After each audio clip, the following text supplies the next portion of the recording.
ನಮಸ್ಕಾರ. Praise the lord. ದೇವರ ಅತಿ ಪರಿಶುದ್ಧವಾದ ನಾಮಕ್ಕೆ ಸ್ತೋತ್ರವಾಗಲಿ.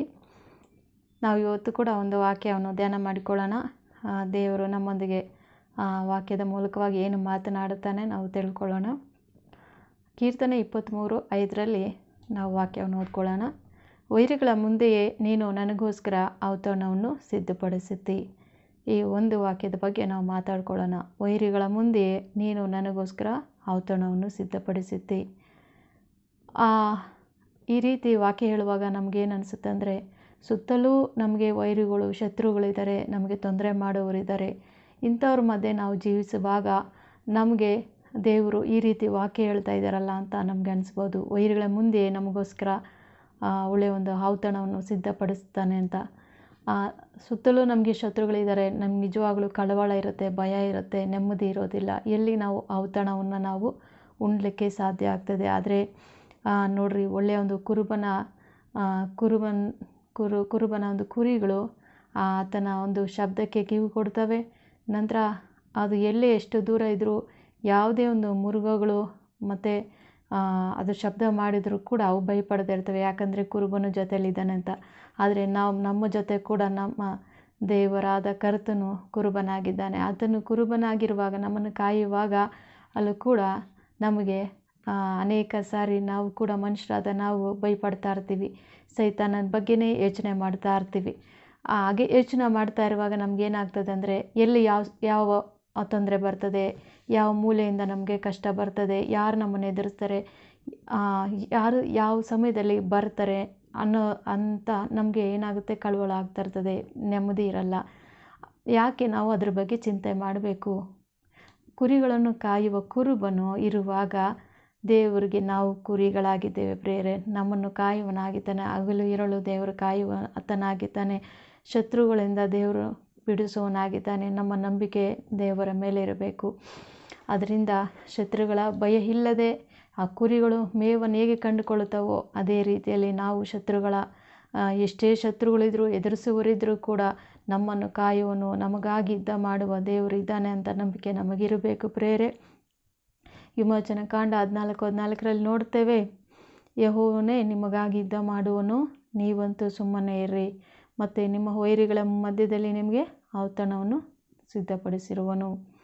ಸೊ ಈ ರೀತಿಯಾದ ಒಂದು ವಾಕ್ಯವನ್ನು ನೋಡಿದಾಗ ನಮಗೇನು ಅನಿಸುತ್ತೆ ಅಂದರೆ, ನಾವು ಸುಮ್ಮನೆ ಇರಬೇಕು. ನಾವಂತೂ ನಮಗಾಗಿ ಏನು ಮಾಡ್ತಾರೆ, ದೇವರು ಯುದ್ಧ ಮಾಡ್ತಾರೆ. ನಮ್ಮ ಶತ್ರುಗಳ ಮಧ್ಯದಲ್ಲಿ ದೇವರು ಒಳ್ಳೆಯ ಔತಣವನ್ನು ದೇವರು ನಮಗೆ ಕೊಡುವನಾಗಿದ್ದಾನೆ. ನೋಡ್ರಿ ಪ್ರಿಯರೇ, ದಾವೀದನು ತಂದೆಯಾದ ಈಶೆಯನು ಸಮುವೇಲನಿಗಾಗಿ ಯಜ್ಞವನ್ನು ಅರ್ಪಿಸಿ ಔತಣವನ್ನು ಸಿದ್ಧಪಡಿಸಿದಾಗ ಮಕ್ಕಳೆಲ್ಲರನ್ನೂ ಕರೆಸ್ತಾನೆ. ಸಮುವೇಲನ ಕೇಳುತ್ತೇನೆ, ಇಷ್ಟೇ ಮಂದಿಯ ನಿನ್ನ ಮಕ್ಕಳು ಅಂದಾಗ ಅವನು ಹೇಳ್ತಾನೆ, ಕೊನೆಯೊಬ್ಬ ಇನ್ನೊಬ್ಬ ಮಗನಿದ್ದಾನೆ ಅಂತ. ಆಗ ಸಮುವೇಲನಿಗೆ ಹೇಳ್ತಾನೆ, ಆ ಮಗನನ್ನು ಕರೆಸಿರಿ ಅಂತ. ಆಗ ಕರ್ತನು ಸಮುವೇಲನಿಗೆ ಹೇಳಿ ಆತನಿಗೆ ನೀವು ಅಭಿಷೇಕ ಮಾಡಿರಿ ಅಂತ ಹೇಳಿದಾಗ ಸಮುವೇಲನು ಅವನನ್ನು ಅಭಿಷೇಕ ಮಾಡ್ತಾರೆ. ಅಭಿಷೇಕ ಮಾಡಿ ತನಗೆಂದು ಅವನನ್ನು ಆರಿಸಿಕೊಳ್ತಾನೆ. ಅವನ ಮೇಲೆ ಯಾವಾಗಲೂ ಒಂದು ದೇವರ ಒಂದು ಆತ್ಮನು ಇದ್ದುದನ್ನು ನಾವು ನೋಡ್ತೇವೆ. ಆದ್ದರಿಂದ ಆತನು ಯುದ್ಧಗಳಿಗೆ ಹೋಗುವಾಗೆಲ್ಲ ದೇವರು ಅವರ ಜೊತೆಯಲ್ಲಿದ್ದು, ಅವರ ಪಕ್ಷ ಇದ್ದು ಯುದ್ಧ ಮಾಡುತ್ತಾ ಆತನಿಗೆ ಜಯ ಕೊಡಿಸ್ತಾ ಇದ್ನು. ಅವನು ಯಾವೊಂದು ಯುದ್ಧಕ್ಕೆ ಹೋಗುವಾಗಲೂ ಕೂಡ ಅವನು ಪ್ರಾರ್ಥನೆ ಮಾಡಿ ದೇವ್ರ ಕೈಲಿ ಒಪ್ಪಿಸಿಕೊಟ್ಟು ಹೋಗುವನಾಗಿದ್ದ. ಅದೇ ರೀತಿಯಲ್ಲಿ ಕೂಡ ನಾವು ಪ್ರಾರ್ಥನೆ ಮಾಡೋಣ. ಅಭಿಷೇಕಾಗಿ ಶತ್ರುಗಳು ನಮ್ಮನ್ನು ಬಾಧಿಸಿದಾಗೆ ಮತ್ತು ಅವರ ಮಧ್ಯದಲ್ಲಿಯೇ ದೇವರು ನಮಗೆ ಔತಣವನ್ನು ಕೊಡ್ತಾನೆ ಅಂತ ವಾಗ್ದಾನ ಮಾಡಿರುವಾಗ ಆ ವಾಕ್ಯವನ್ನು ನಂಬಿ ನಾವು ಪ್ರಾರ್ಥನೆ ಮಾಡೋಣ. ಈಗಿನ ಸಮಯಗಳಲ್ಲಿ ನಮಗೆ ಹೆಚ್ಚು ಶತ್ರುಗಳು ಬರೋರಿದ್ದಾರೆ, ತೊಂದರೆ ಕೊಡುವವರಿದ್ದಾರೆ, ನಮ್ಮನ್ನು ಮನಸ್ಸು ಅದಲು ಬದಲು ಮಾಡಿ ಮಾತಾಡುವವರಿದ್ದಾರೆ. ದೇವರ ಕಡೆಯಿಂದ ಹೇಗಾದರೂ ನಮ್ಮನ್ನು ದೂರ ಮಾಡಬೇಕೆಂದು ಪ್ರಯತ್ನ ಮಾಡ್ತಾ ಇದ್ದಾರೆ ಪ್ರೇರೆ. ನಾವು ದೃಢವಾಗಿ ದೇವರಲ್ಲಿ ನಿಂತ್ಕೊಳ್ಳೋಣ, ದೇವ್ರಿಗಾಗಿ ಜೀವಿಸೋಣ. ಈ ಲೋಕ ನಮಗೆ ಶಾಶ್ವತವಲ್ಲ, ನಮ್ಮ ಆತ್ಮ ರಕ್ಷಣೆ ಆಗಬೇಕು.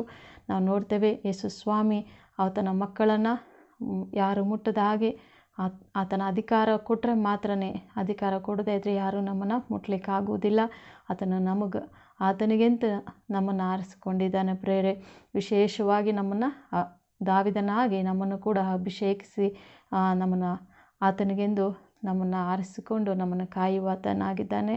ಮತ್ತು ನಾವು ನೋಡ್ತೇವೆ, ಸೈತಾನನು ಒಂದು ವೇಳೆ ನಮ್ಮ ದೇಹವನ್ನು ಕೊಂದು ನಾಶಪಡಿಸಿದರೂ ಕೂಡ ನಾವು ಪರಲೋಕ ರಾಜ್ಯದಲ್ಲಿ ನಿತ್ಯ ಕಾಲಕ್ಕೂ ಕರ್ತನ ಒಂದು ಸನ್ನಿಧಿಯಲ್ಲಿ ನಾವು ಔತಣವನ್ನು ನಾವು ಮಾಡಲಿಕ್ಕೆ ಸಾಧ್ಯ ಆಗ್ತದೆ. ಅಲ್ಲಿ ಯಾವುದೇ ರೀತಿಯಾದಂಥ ಕಳವಳ ಇರಲ್ಲ, ಒಂದು ಅಸಮಾಧಾನ ಇರಲ್ಲ, ಚಿಂತೆ ಇರಲ್ಲ, ಕಣ್ಣೀರಿರಲ್ಲ, ದುಃಖ ಇರಲ್ಲ. ನಮಗೆ ಒಂದು ವೇಳೆ ಸೈತಾನನು ನಮ್ಮನ್ನು ದುಃಖಪಡಿಸಿದ್ರು, ನಮ್ಮ ದೇಹವನ್ನು ಕೊಂದು ನಾಶಪಡಿಸಿದ್ರು, ಪರಲೋಕದಲ್ಲಿ ನಿತ್ಯ ಕಾಲಕ್ಕೂ ನಮಗೆ ಔತಣ ಇರುತ್ತೆ. ಸೊ ಇದೊಂದು ನಾವು ಮರೆತು ಹೋಗಬಾರ್ದು ಪ್ರೇರೆ.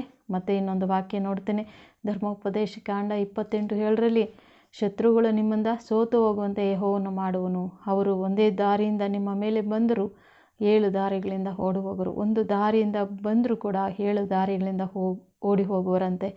ಆದರೆ ಯೆಹೋವನು ಹಾಗೆ ಮಾಡುವನು, ಶತ್ರುಗಳು ನಿಮ್ಮಿಂದ ಸೋತು ಹೋಗುವಂತೆ ಮಾಡ್ತಾನೆ. ಇದು ದೇವರ ಒಂದು ವಾಗ್ದಾನ ವಾಕ್ಯ. ನಮಗೆ ಭಯವಾದರೆ ಈ ವಾಕ್ಯವನ್ನಿಟ್ಟು ನಾವು ಪ್ರೇಯರ್ ಮಾಡೋಣ. ಈ ವಾಕ್ಯದಂತೆ ಖಂಡಿತ ನಮ್ಮನ್ನು ಕಾಪಾಡ್ತಾನೆ. ಪ್ರಾರ್ಥನೆ ಮಾಡ್ಕೊಳ್ಳೋಣ. ಪರಿಶುದ್ಧನಾಗಿರುವ ಯೇಸು ಸ್ವಾಮಿ, ಕರ್ತನೆ, ವೈರಿಗಳ ಮುಂದೆಯೇ ನಮಗೆ ಔತಣವನ್ನು ಸಿದ್ಧಪಡಿಸುತ್ತೆ ಎಂದು ವಾಗ್ದಾನ ಕೊಟ್ಟ ದೇವರೇ, ಅಪ್ಪ ತಂದೆ, ಈಗಿನ ಕಾಲಗಳಲ್ಲಿ ಸ್ವಾಮಿ ಎಲ್ಲ ಕಡೆ ಸ್ವಾಮಿ ಅಪ್ಪ ತಂದೆ ದೇವರ ಮಕ್ಕಳನ್ನು ಅಪ್ಪ ಯಾವ ರೀತಿ ಹಿಂಸೆಗಳು ಪಡಿಸ್ತಾ ಇದ್ದಾರೆ ಅಪ್ಪ, ತೊಂದರೆಗಳು ಮಾಡ್ತಾ ಇದ್ದಾರೆ, ಚರ್ಚ್ಗಳನ್ನ ಹೊಡಿತಾ ಇದ್ದಾರೆ ಅಪ್ಪ. ಕರ್ತನೆ, ದೇಶವನ್ನು ಹಿಂದೂ ರಾಷ್ಟ್ರವನ್ನಾಗಿ ಮಾಡಬೇಕು, ಹಿಂದೂಗಳೇ ಇರಬೇಕೆಂದು ಸ್ವಾಮಿ ಇದು ಮಾಡ್ತಾ ಇದ್ದಾರೆ ಅಪ್ಪ. ತಂದೆ ದೇವರೇ, ಎಷ್ಟೋ ಜನ ಅಪ್ಪ ಭಯದಲ್ಲಿ ಜೀವಿಸ್ತಿರ್ತಾರೆ, ಕಳವಳದಲ್ಲಿ ಇರ್ತಾ ಇದ್ದಾರೆ ಅಪ್ಪ, ನೆಮ್ಮದಿ ಇಲ್ಲಪ್ಪ. ಎಲ್ಲಿ ಅಪ್ಪ ಔತಣವನ್ನು ಅಪ್ಪ ನಾವು ಅಪ್ಪ ಕಾಣಲಿಕ್ಕಾಗುತ್ತೆ ಅನ್ನೋ ರೀತಿಯಲ್ಲಿ ಇರ್ತಾರೆ. ಆದರೆ ನಿನ್ನ ವಾಗ್ದಾನ ಅಪ್ಪ ನೆರವೇರುವಂಥದ್ದು ಸ್ವಾಮಿ. ನಾನು ವಾಕ್ಯಗಳನ್ನು ನಂಬ್ತೇನೆ. ಖಂಡಿತ ಅಪ್ಪ ನಿನ್ನ ಮಕ್ಕಳನ್ನು ಶತ್ರು ಬಾಧೆಗಳಿಂದ ತಪ್ಪಿಸಿ ಕಾಪಾಡ್ರಿ ಅಪ್ಪ. ಅವರು ಒಂದು ದಾರಿಯಲ್ಲಿ ಬಂದರೂ 7 ದಾರಿ ಹಿಡಿದು ಹೋಗಬೇಕು ಅಪ್ಪ. ಕರ್ತನೆ, ನೀನು ಅಪ್ಪ ಶತ್ರುಗಳನ್ನು ಸೋಲಿಸುವ ದೇವರಾಗಿದೆಯಪ್ಪ. ನಮ್ಮನ್ನು ಸದಾ ಕಾಲವು ಕಾಯುವ ಕುರುಬನಾಗಿದೆಯೇ ಸ್ವಾಮಿ.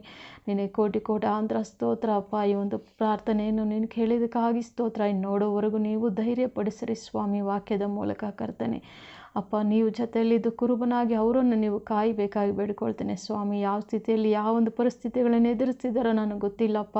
ಕರ್ತನೆ, ನೀನೇ ಅಪ್ಪ ಮಕ್ಕಳನ್ನು ಅವರ ಒಂದು ಎಲ್ಲ ಕೆಟ್ಟ ಪರಿಸ್ಥಿತಿಗಳಿಂದ, ಸೈತಾನನ ಒಂದು ಶೋಧನೆಗಳಿಂದ ನೀವು ಕಾಪಾಡಬೇಕಾಗಿ ಪ್ರಾರ್ಥಿಸ್ತೇನೆ.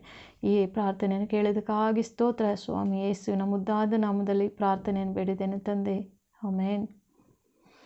Thank you. ಈ ವಾಕ್ಯದ ಪ್ರಕಾರ ದೇವರು ನಿಮ್ಮನ್ನು ಆಶೀರ್ವದಿಸಲಿ, ಧೈರ್ಯಪಡಿಸಲಿ ಅಂತ ನಾನು ಬೇಡ್ಕೊಳ್ತೇನೆ. ಆಮೆನ್.